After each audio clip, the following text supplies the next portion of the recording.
There is a conventional wisdom that seats that have traditionally voted in one particular way will always continue to do so. There may be some truth in that, but that is changing rapidly. And so I would say to those who would believe that this election is going to follow the conventional wisdom, that is not the case. The Jamaica Labour Party and my administration has changed politics from how we know it. Before, it would be sufficient to go to constituents and go to the electorate and say that your family voted one way, your community has always voted one way. It doesn't matter what the government has done or not done. It doesn't matter what the opposition has done or not done. It doesn't matter what was promised. Gone are those days when the electorate just looks at things from a traditional perspective.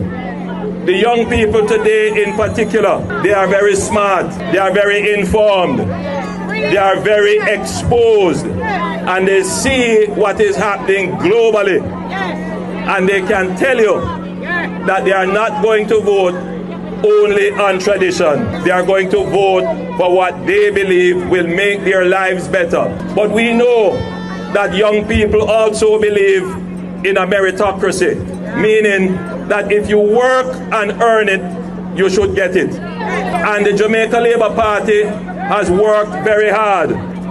So we are not here asking you to give us a third term. What we are saying is, look on our performance. Look at what we have achieved. Look at how we have transformed the country.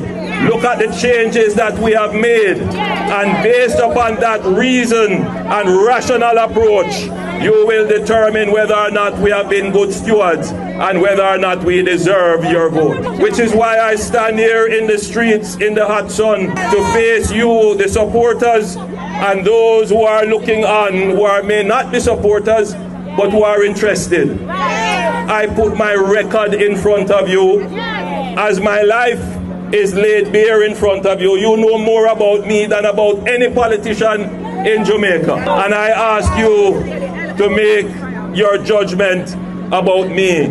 And I ask you to make your judgment about the government that I lead. And I ask you to judge as to whether or not this government has administered your affairs better than any other government you have experienced in the history of Jamaica.